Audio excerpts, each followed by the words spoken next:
English side classes पर।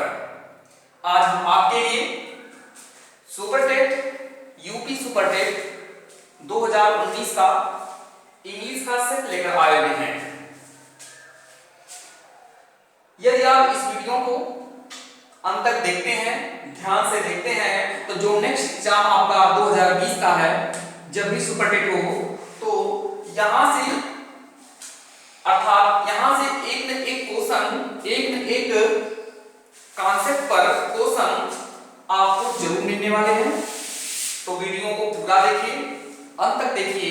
यदि आप मेरे चैनल पर नए हैं तो चैनल को सब्सक्राइब कर लें, ताकि सबसे पहले नोटिफिकेशन आपके पास पहुंचे। तो हम वीडियो को स्टार्ट करते हैं।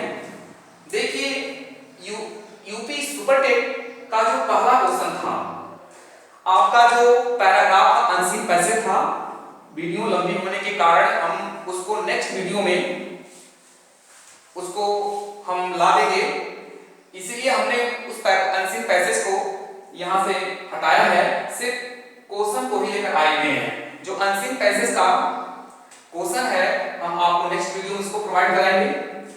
तो देखिए, अनसीन पैसेज को छोड़कर जितने भी 8 क्वेश्चंस आपके हैं, सब हम इसके बारे में आपको फुल एक्सप्लेन कराएंगे। तो पहला क्वेश्चन हम शुरू करते हैं। फिल इन द ब्लैंक है। क्वेश्चन क्या है? कहता है कि fill in the blank with correct pronoun भरना है। ध्यान दीजिएगा, प्रोनाउन भरना है इन द फॉलोइंग सेंटेंस। एक सेंटेंस दिया गया है, ये आपका एक सेंटेंस है। इस सेंटेंस में जो आप स्पेस देख रहे हैं, इस स्पेस में प्रोनाउन भरना है। प्रोनाउन आपके दिए गए हैं आंसर में, 1 2 3 4 प्रोनाउन है। इन चारों में से सबसे सुटेबल प्रोनाउन कौन सा है, सबसे करेक्ट प्रोनाउन कौन है, वही आपको इसमें फिल कर देना है, भर देना है। तो सबसे पहले ध्यान दीजिए कॉन्सेप्ट पर, उसके बाद हम आपको ट्रिक बताएंगे। जब भी आप किसी सेंटेंस को पढ़ें, उस सेंटेंस में एक वर्ड है वन। देखिए, वन मिल जाए। यह वन इंग्लिश में 2 प्रकार से कार्य करता है। ये जो वन है इंग्लिश में, ये 2 प्रकार से कार्य करता है। एक तो यह प्रोनाउन के रूप में है, वर्क करता है, और एक तो यह एडजेक्टिव के रूप में वर्क करता है। यह प्रोनाउन के रूप में कब वर्क करेगा? जब वन के तुरंत बाद कोई वर्ब आ जाए। जब वन के तुरंत बाद कोई वर्ब आए, या वन के तुरंत बाद आप आ जाए, तब यह वन प्रोनाउन का कार्य करेगा। और जब वन के बाद कोई नाउन आती है, तब यही वन एडजेक्टिव का कार्य करता है। तो ध्यान दीजिएगा, यहां पर यह वन किसका कार्य कर रहा है? देखिए, वन के बाद वर्ब आया है। जब वन के बाद वर्ब आ जाता है, तो यह वन प्रोनाउन का कार्य करता है। पहली पॉइंट आप जान गए कि यह वन किस रूप में आया हुआ है? प्रोनाउन के रूप में आया हुआ है, और प्रोनाउन को भरना है। प्रोनाउन के रूप में आया हुआ है, तो प्रोनाउन सब्जेक्ट का रूप लेता है, अर्थात इस वन के अकॉर्डिंग टू इन चारों में से किसी एक को फिल कर देना है। तो देखिए, कॉन्सेप्ट क्या है?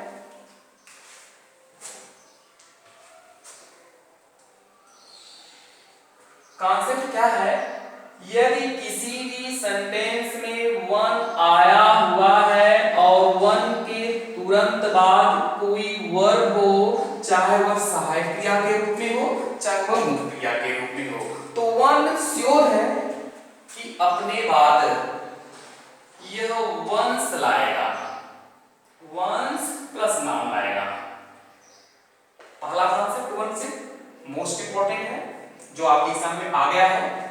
दूसरा है कि जब वन के तुरंत बाद आप आ गया हो, समझिएगा, जब वन के तुरंत बाद आप आया हो, आप है क्या? एक प्रीपोजिशन है। तो जब प्रीपोजिशन है, तो यहाँ नाउन भी आ सकती है, यहाँ प्रोनाउन भी आ सकता है। और तब जाकर कोई वर्ब आया हुआ है, तो जब तब जाकर कोई वर्ब है तो यहां पर वंस का प्रयोग नहीं किया जाएगा। अगर वंस है तो यह इनकरेक्ट है। तो आगे होगा क्या, तो इसके अनुसार, इस नाउन या प्रोनाउन के अनुसार, इनकी जेंडर, इनके लिंग के अनुसार जैसा होगा आप हिज का भी प्रयोग कर सकते हैं, हर का भी प्रयोग कर सकते हैं। तो देखिए इन दोनों कॉन्सेप्ट पर में से कौन सा कॉन्सेप्ट वन लेकर आया है। जब वन के बाद वर्ब, वन के बाद वर्ब, तो जब वन के बाद वर्ब है तो क्या लाएगा, वंस। देखिए इस ऑप्शन में वंस है, अर्थात ए नहीं है, ए भी नहीं होगा, यह भी नहीं होगा, तो करेक्ट कौन है, यहां पर वंस रहेगा। पहला क्वेश्चन क्लियर। सेकंड क्वेश्चन देखिए, सेकंड क्वेश्चन में क्या है, the number of vowel and consonant sound in English indicated respectively by, आपके ऑप्शन में है 22, 5, 39, 10, 34, 20, 24 है। कह रहा है कि वॉवेल साउंड्स, कॉन्सोनेंट साउंड, ना कि लेटर्स, लेटर्स की बात यहां नहीं कर रहा है। लेटर्स आप जानते हैं कि 5 वॉवेल्स होते हैं और 21 आपकी कॉन्सोनेंट्स होते हैं, लेकिन लेटर की बात नहीं कर रहा है, ये साउंड की बात कर रहा है। तो इंग्लिश में जैसे हम, आप ध्यान दें, जैसे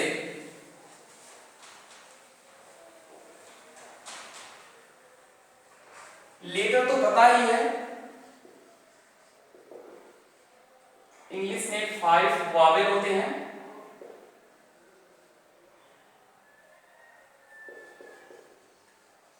और 21 क्या होते हैं, कॉन्सोनेंट्स होते हैं। ये लेटर है। पूछ क्या रहा है क्वेश्चन में, साउंड, क्या पूछा है, साउंड। ये साउंड नहीं है, साउंड इंग्लिश में 20, आपके 20 वॉवेल के साउंड होते हैं और 24 आपके कॉन्सोनेंट के साउंड होते हैं। तो इस प्रकार से देखिए 20, 24, ये आपका वॉवेल है, ये आपका कॉन्सोनेंट है। ये जो क्वेश्चन आया हुआ है, ये फोनेटिक्स से क्वेश्चन आया हुआ है। हम इसके बारे में दूसरी वीडियो, एक अलग से वीडियो फोनेटिक्स के बारे में डाल देंगे। तो यहां पर आपका जो आंसर होगा करेक्ट 20 और 24 होगा। तो नेक्स्ट क्वेश्चन पे चलते हैं। नेक्स्ट क्वेश्चन क्या कर रहा है आपका, देखिए नेक्स्ट क्वेश्चन क्या है, आइडेंटिफाई करना है the direct narration of the given sentence. Direct narration की आइडेंटिफाई करना है। इसका मतलब आपका जो क्वेश्चन है, जो आपका क्वेश्चन है वह इनडायरेक्ट के रूप में दिया गया है। देखिए ये आपका आंसर है, नहीं ये आपका क्वेश्चन है, ये आपका क्वेश्चन है जो इनडायरेक्ट के बारे में दिया गया है, इनडायरेक्ट ही दिया गया है। आपको ढूंढना क्या है, डायरेक्ट ढूंढना है। तो सबसे पहले ट्रिक देखें इसकी। जब भी ऐसे ऑप्शन, 4 ऑप्शन दिए हुए हैं, पहला है, दूसरा है, तीसरा है, चौथा है, जब भी ऐसा क्वेश्चन आए तो एक बात ध्यान दीजिएगा, जब आपको डायरेक्ट नरेशन पूछे तो डायरेक्ट नरेशन की क्या पहचान है, इसका कॉन्सेप्ट देखिए। डायरेक्ट नरेशन का क्या कॉन्सेप्ट है, subject verb plus object, comma, inverted comma, subject verb plus object, police का क्लोज। ये डायरेक्ट स्पीच अर्थात डायरेक्ट नरेशन का कॉन्सेप्ट है। तो आपका आंसर इस कॉन्सेप्ट में होना चाहिए। तो देखिए पहला आंसर, जो पहला आंसर है, यह भी सब्जेक्ट है, वर्ब है, ऑब्जेक्ट है, कॉमा, इन्वर्टेड कॉमा है, यह भी इस पर जा रहा है, यह भी इस पर जा रहा है, यह भी जा रहा है इस पर है, और यह भी इस पर जा रहा है। लेकिन इसमें इन चारों में से सबसे करेक्ट कौन होगा, तो ध्यान दीजिएगा। अब हम जो आपका इनडायरेक्ट स्पीच दिया गया है उसको देखते हैं। देखिए जब भी इनडायरेक्ट नरेशन में आपको दैट मिल जाए, बीच में क्या मिल जाए, जब भी इनडायरेक्ट नरेशन में बीच में आपको दैट मिल जाए तो दैट मिलने का मतलब अधिक से अधिक 99% आगे का जो सेंटेंस होगा वो आपका असर्टिव सेंटेंस होगा। कैसा सेंटेंस होगा? असर्टिव सेंटेंस होगा। अर्थात यहां पर जो देख रहे हैं सब्जेक्ट, यह सब्जेक्ट ऐसा भी सेंटेंस हो सकता है, यहां पर HD plus subject plus MB plus object introduction mark, ऐसा भी हो सकता है। यहां पर मेन वर्ब की first form plus object star close. यह जो कॉन्सेप्ट है ये तीनों में से कोई एक हो सकता है, लेकिन अगर बीच में दैट आता है तो ये कॉन्सेप्ट नहीं प्रयोग किया जाएगा, ये कॉन्सेप्ट नहीं प्रयोग किया जाएगा। अर्थात ऐसा कोई सेंटेंस जो एचबी से शुरू हो हट जाएगा, ऐसा कोई सेंटेंस जो एमबी से शुरू हुआ हो हट जाएगा। देखिए पहला है Atul said to his friend you. You दिया है, यू पहले हम इसको हटा देते हैं एचबी। देखिए कोई सेंटेंस ऐसा जो एचबी से आ, देखिए एचबी सिविल है ना, इसको हटा दीजिए, हट गया ये एमबी, ए भी हट गया, बचा कितना ए और दो। अब इन्हीं दोनों में से आपको निकालना है, करना है कि सही कौन है। तो ध्यान दीजिएगा, अब क्या है कि यह भी आपका असर्टिव है सेंटेंस, यह भी आपका असर्टिव है, यहां भी दैट होगा, यहां भी दैट होगा, तो हम पता लगाएंगे किसे? वर्ब से। देखिए वर्ब, यहां पर विल का प्रयोग किया गया है, यहां पर कैन का प्रयोग किया गया है। देखिए वर्ब में क्या है? कुड है, अर्थात जब रिपोर्टिंग वर्ब पास्ट की होती है तो यहां पास्ट का प्रयोग होता है। ये कैन है, कैन चला जाएगा कुड में, ना की विल कुड में जाएगा, अर्थात ये आपका रंग है, ये आपका क्या है? सही है। चौथा क्वेश्चन देखिए, identify the parts of speech of the underlined word in the following sentence. Part of speech की आइडेंटिफाई करना है आपको, पार्ट ऑफ स्पीच को आपको देखना है कौन सी पार्ट ऑफ स्पीच अंडरलाइन है। देखिए अंडरलाइन में क्या है? Enough, he is intelligent enough to solve this sum. Enough के नीचे अंडरलाइन किया गया है, अर्थात इस एनफ के बारे में बताना है कि यह एनफ कौन सी पार्ट ऑफ स्पीच है, नाउन है कि प्रोनाउन है कि एडजेक्टिव की वर्ब है कि एडवर्ब, कौन सी आपकी पार्ट ऑफ स्पीच है। तो देखिए एनफ एक ऐसा वर्ड है, एनफ, एनफ जो एक ऐसा वर्ड है जो सेंटेंस में दो प्रकार से वर्क करता है। ये तो यह एडवर्ब के रूप में प्रयोग किया जाता है, ये तो यह एडजेक्टिव के रूप में प्रयोग किया जाता है, दो रूप में इसका प्रयोग है। कह रहा है कि एडवर्ब के रूप में इसका प्रयोग कब हुआ? आपको पता है कि जब कोई भी एडजेक्टिव होती है और इसके पहले कोई वर्ड आता है, वही वर्ड क्या कहलाता है? एडवर्ब कहलाता है। अर्थात यह वर्ड क्या कहलाएगा? एडवर्ब। दूसरा कॉन्सेप्ट क्या है? दूसरा कॉन्सेप्ट देख लीजिए क्या है। दूसरा कॉन्सेप्ट क्या है कि जब कोई नाउन होती है और इसके पहले कोई वर्ड आता है तो वह वर्ड क्या कहलाता है? एडजेक्टिव कहलाता है। तो अब यहां पर बताना है कि यह एडजेक्टिव के रूप में आया हुआ है कि एडवर्ब के रूप में आया हुआ है। तो ध्यान दीजिएगा, एनफ एक ऐसा वर्ड है जो सेंटेंस में एडजेक्टिव के बाद प्रयोग किया जाता है।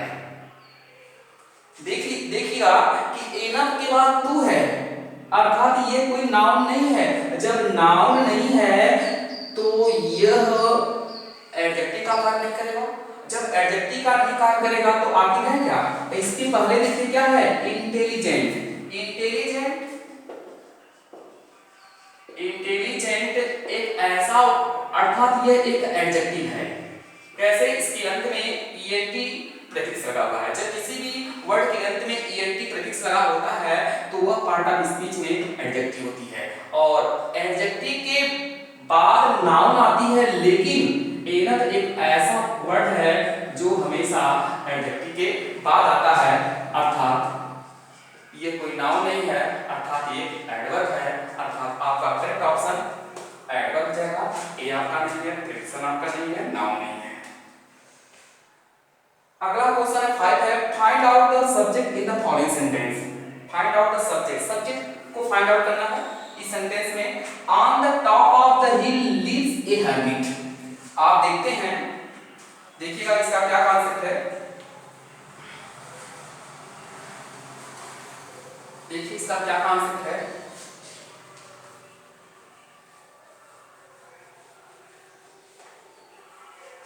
पांचवा क्वेश्चन आपका है, क्या कॉन्सेप्ट है?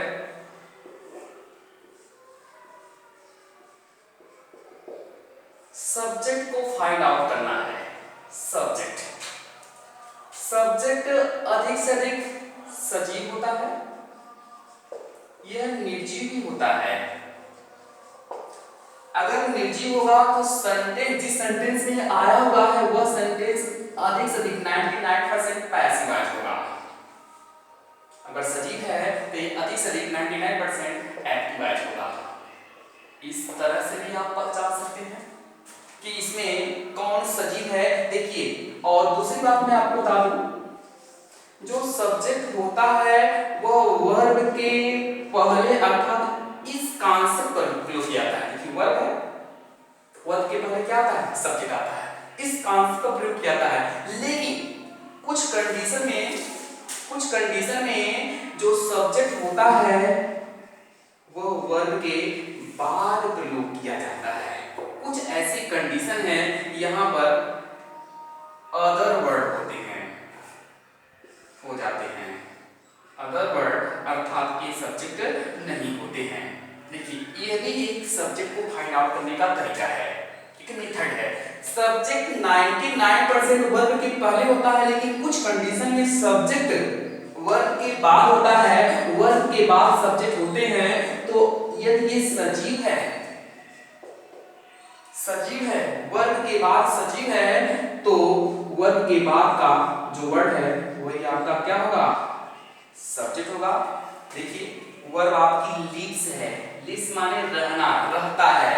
तो कह रहा है कि on the hill, on the top of the हिल। देखिए, ये वर्ब के पहले आया हुआ पार्ट है, ये सब्जेक्ट हो सकता है, लेकिन इस कंडीशन में ये सब्जेक्ट नहीं है, क्योंकि हिल सजीव नहीं है, टॉप सजीव नहीं है, और सजीव कौन है? लिविंग कौन है? हर्मिट, सन्यासी।